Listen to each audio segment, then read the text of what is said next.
Good morning বন্ধুরা, কেমন আছো সবাই? আশা করি সকলে ভালো আছো, সুস্থ আছো, আর আমরাও কিন্তু বেশ ভালো আছি।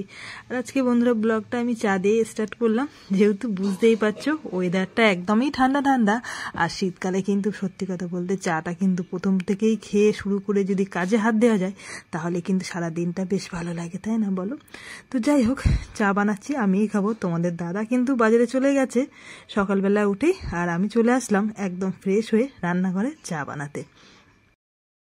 দোকানে যেতে এখন খুব অসুবিধা হচ্ছে, যেহেতু শীতকাল পড়ে গিয়েছে, বেলাটা একদম ছোট হয়ে যাচ্ছে। রাতে কিন্তু এসে আর খাওয়া দাওয়া হচ্ছে না, কেন বলো তো? তাড়াতাড়ি করে খেয়ে চলে যাওয়া হচ্ছে দোকানে, আর রাতে যেহেতু একটু টিফিন খাওয়া হয়, চপ আর মুড়ি, দোকানের একদম বেচাকেনার শেষে রাতে এসে আর ভাত খেতে ইচ্ছা করে না।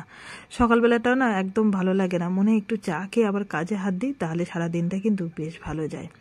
আর তোমরা তো জানো যে আমার চা খাওয়া অভ্যেসটা ছিল না, এখন রিসেন্টলি কিন্তু দেখছি আমার এই অভ্যাসটা রয়ে যাচ্ছে। তো যাই হোক, আমার ছাঁকনিটা কিন্তু আর এখনো পর্যন্ত কেনা হয়নি, আজ কিনি কাল কিনি করে কেনাই হচ্ছে না, সময় হয়ে উঠছে না।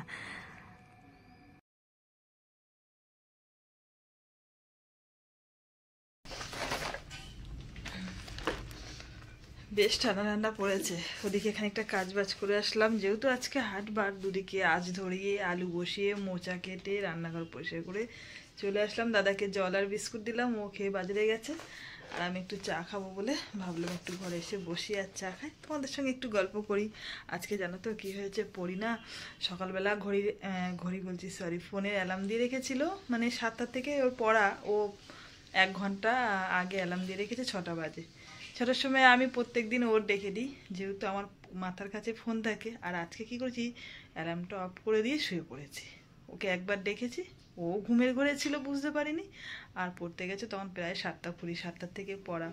বলছে যে মা তুমি একটু ম্যামকে ফোন করে দাও, তাহলে আমার বকবে না। আমি বললাম তুই যা, তোর কিছু বলবে না, একটু দেরি হয়ে গেছে, কোনোদিন তো দেরি হয় না, আজকেই হয়েছে। ও বলে টোলে আবার কি করেছে যে আমিও ঘুমিয়ে পড়েছি, তোমাদের দাদাও ঘুমিয়ে পড়েছে, উঠতে একটু লেট হয়ে গিয়েছে। হাটবার বুঝতেই পারছো, ভীষণ মানে কি বলবো, তাড়াহুড়ো করে শীতের বেলা দেখতে দেখতে একদম বেলা চলে যাচ্ছে, কাজকর্ম আগাতে পারছি না, জানি না কি হবে আজকে। তো ভাবলাম চাটা খেয়ে নিয়ে একদম কাজে লেগে পড়বো। এই যে চাটা নিয়ে বসেছি, গরম গরম একটু চা খাই, তাহলে গলাটা একটু ভালো হবে। দাঁতের ব্যথাটা দেখছি না আবার শুরু হয়েছে, মানে যন্ত্রণা শুরু হয়নি, ব্যথা করছে, জানি না কি হবে। বিস্কুট থেকে বেশি ভালো লাগে পাউরুটি দিয়ে চা, কিন্তু পাউরুটি তো আর আনেনি, আজকে দেখছি বাবাও আনেনি। আর আমিও মাঝে মধ্যে মানে দোকানে গেলে আনি, একজন দিয়ে যায়, যে দোকানদার দিয়ে যায়, তা দেখছি দিয়েও যায়নি। শীতকালে কিন্তু বেশ ভালো লাগে পাউরুটি দিয়ে চা খেতে।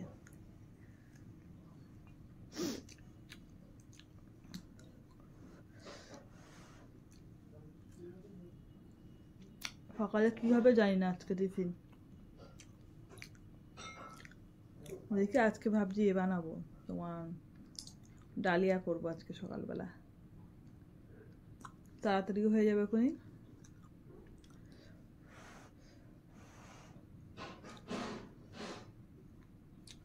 অনেকে চা দিয়ে বিস্কুট কেমন করে খায় জানো, অনেকে আগে বিস্কুটটা খেয়ে নেয়, নিয়ে তারপরে চাটা খায়, আমি কিন্তু চায়ের মধ্যে বিস্কুটটা বুড়িয়েই খাই। ঠিক আছে, চলো তোমাদের সঙ্গে আবার পরে গল্প করব। এই দেখো, পরীর অনলাইন থেকে পার্সেল চলে আসলো, আর এটা গিফট করেছে কে বলো তো? পরীর ছোট দাদা। ওই যে ভাইফোঁটা দিয়েছিল, ভাইফোঁটার সময় আর গিফটটা ওকে দেওয়া হয়নি, যেহেতু আসতে বেশ কয়েকদিন লেট হয়ে গেছে, তাই তোমাদের সঙ্গে শেয়ার করতে পারলাম না, আজকেই চলে এসছে। তো চলো এবারে খাওয়ার জন্য আমরা সবাই অপেক্ষা করে রয়েছি। ওই যে ছোট দাদা রয়েছে, আর ওই যে বড় মা রয়েছে পরীর, আর আমি তো আছি পাশে, আর তোমাদের দাদা আছে। তো সত্যি কথা বলতে এই অনলাইনের থেকে আমরা কখনো বিস্কুট খাইনি, এই প্রথম খাবো। আর এই বিস্কুটটা সত্যি খুবই টেস্টি হয়েছে, যেহেতু ভয়েসটা আমি পরে দিয়েছি তাই সেই কারণে তোমাদের সঙ্গে একটু শেয়ার করলাম। পরি তো খাওয়ার জিনিস পেয়ে ভীষণ আনন্দ, খুব খুশি। ও সত্যি কথা বলতে একটু খেতে ভালোবাসে বলে তার জন্য আমরা সবাই ওকে হ্যাংলা বলি। এই বিস্কুটটা কিন্তু সত্যি দারুণ খেতে, পরি বলছে প্রথমে আমাকে যেখানে দিয়েছে আমি আগে টেস্ট করি, তারপরে সবাই তোমাদেরকে দেব।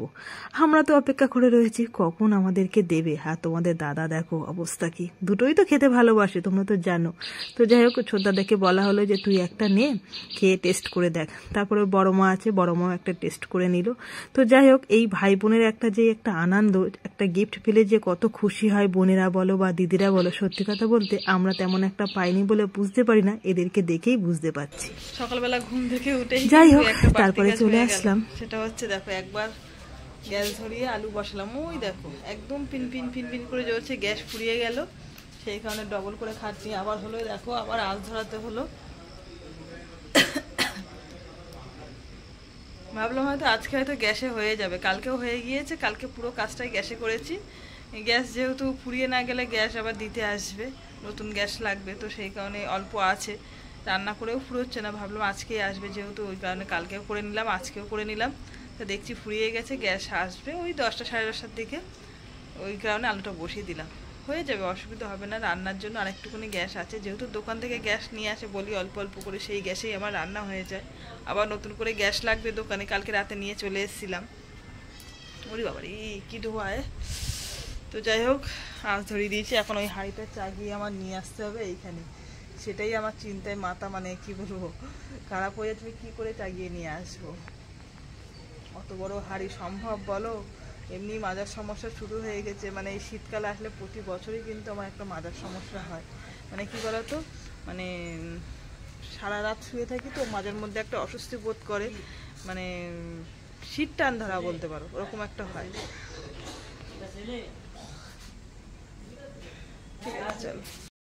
তারপরে চলে আসলাম রান্নাঘরে রান্না করতে। আজকে কি রান্না হচ্ছে জানো তো? আজকে কিন্তু খাওয়া দাওয়া বেশ জমে যাচ্ছে। এই দেখো ডিম আলুর তরকারি করব, আর এদিকে লোটে মাছ নেওয়া হয়েছে, লোটে মাছের একটা ঝোল বানাবো। সেই যে সুলিদির হাতে খেয়ে এসেছি, আজও ভুলতে পারছি না সেই রান্নার কথাটা। আর এদিকে মা বানিয়েছে কলা আর আলু পেঁয়াজ দিয়ে একটা মাখা মাখা চচ্চড়ি, আর এদিকে হয়েছে পেঁয়াজকালি সিম সব রকম সবজি দিয়ে একটা চচ্চড়ি। যেহেতু আজকে রান্নাটা একটু বেশি হচ্ছে, বাড়িতে একটু মিস্ত্রি কাজ করছে, তো সেই কারণে তাদেরকে খেতে দেওয়া হবে, ওই কারণে আজকে রান্না বান্নাটা বেশি। যেদিনকে কপালে জোটে তা জোটে, যেদিনকে জোটে না তা একদমই জোটে না। আজকে কপালটা ভালো আছে বলে বেশ অনেক পদেরই রান্না হচ্ছে, জানি না খাওয়ার সময় হবে কিনা। যেহেতু বুঝতেই পারছো একদম বেলা ছোট, রান্নার টাইম হলেও খাওয়ার টাইমটা আমাদের সত্যি কথা বলতে হয় না। যাই হোক রান্নাটা অন্তত করা থাক, দুপুরবেলা যদি ভালো করে খেতে না পারি, রাতে তো দোকান থেকে বাড়ি এসে শান্তি করে খেতে পারবো, যতই রাত 12টা বাজুক আর 1টা বাজুক, রাতটা কিন্তু আমাদের কাছে বেশ ভালো লাগে। কমপ্লিট হয়ে গেছে, আর এখন চলে আসলাম রান্নাঘরে কাজ করতে, মানে ওই রান্নাঘরের কাজ কমপ্লিট, এখন এই রান্নাঘরে চলে এসেছি।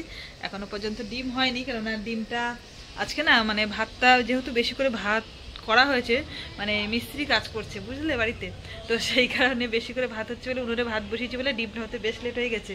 আর তার মধ্যে চলে এসেছি আমি এখন কাজ করতে দোকানের। এই দেখো দোকানের গুচি কাটছি বসে বসে। তোমাদের দাদা একটু মিস্ত্রিদের সঙ্গে কথা বলতে গিয়েছে। সকাল থেকে আজকে না তেমন একটা কিছু খাওয়া দাওয়া হয়নি, মানে ঘরে সব কিছু মানে থাকে, কিন্তু খাবো যে সময় নেই একদম।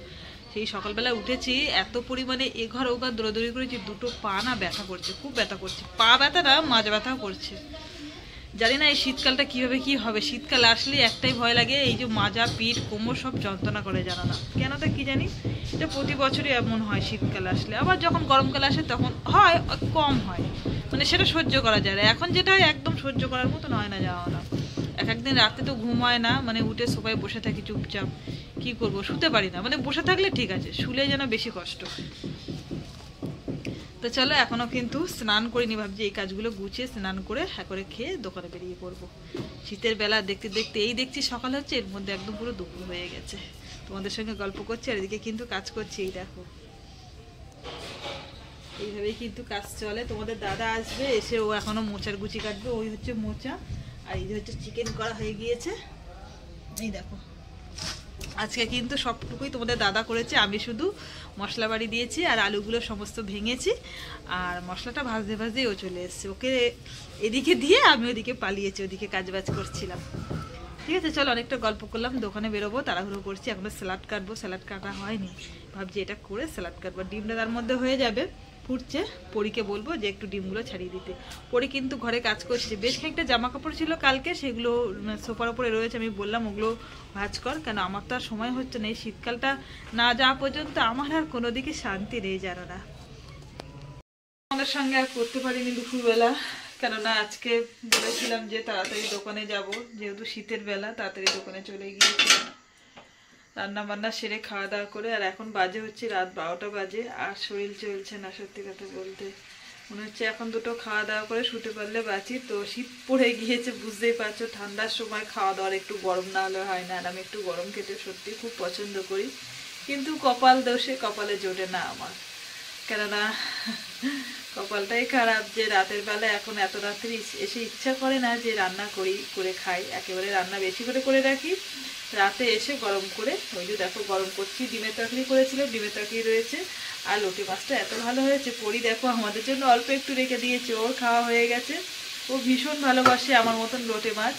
লোটে মাছ যাইভাবে রান্না করে দেওয়া না কোনো, পরি খুব খেতে পছন্দ করে, আর আমি তো খুব ভালোবাসি। নিজের গর্ব নিজে করছি যে আমি মাছ খেতে ভালোবাসি। যাই হোক, মানে কষ্ট হচ্ছে, তাও মুখ দিয়ে হাসি বেরোচ্ছে, এটাই হচ্ছে বড় কথা। কেননা আজকে না সারাদিন একদম কি বলবো, মাজা থেকে পা থেকে যন্ত্রণা পুরো ফেটে গেছে। সারাদিন ওই রান্নাঘরে ছিলাম, কাজ বাজ ছেড়ে দোকানে গেছি, দোকান থেকে মাত্র বাড়ি এসেছি। এবারে মনে হচ্ছে দুটো মানে খায় না খায় অন্তত শুতে পারলে বাঁচি, কিন্তু কি করবো, পেটেও তো দিতে হবে, পেটে না দিলে সইবে কি করে। মানে পেটের জ্বালা হচ্ছে বড় জ্বালা, তাই না? রাতের বেলা যদি এই খাবার দাবারগুলো দিয়ে শরীরটাকে একটু সুস্থ ভালো করে যত্ন করে রাখি, তাহলে সকাল থেকে আবার পরিশ্রম করতে পারবো। তো সেই চিন্তা ভাবনা করেই দুটো ভাত খাবো। একদিন তো একদমই খায় না, কিন্তু না খেলে শরীর না, সকালবেলা যখন ঘুম থেকে উঠি একদমই চলে না। আমি নিজেই বুঝতে পারি যে আমার শরীরের পজিশনটা কতটা খারাপ হয়ে যাচ্ছে। তো যাই হোক, নিজের মনের কথা একটু তোমাদের সঙ্গে শেয়ার করলাম, বেশ ভালো লাগছে। আর এখন খাওয়া দাওয়া করে নেবো, তোমাদের সঙ্গে আর গল্প করবো না, বুঝতে পেরেছো, তরকারি এত ঠান্ডা হয়ে যাবে। তো চলো বন্ধুরা, আজকে ভিডিওটা এখানেই শেষ করছি। সকলে ভালো থাকো, সুস্থ থাকো। আজকের মতন সবাইকে গুড নাইট।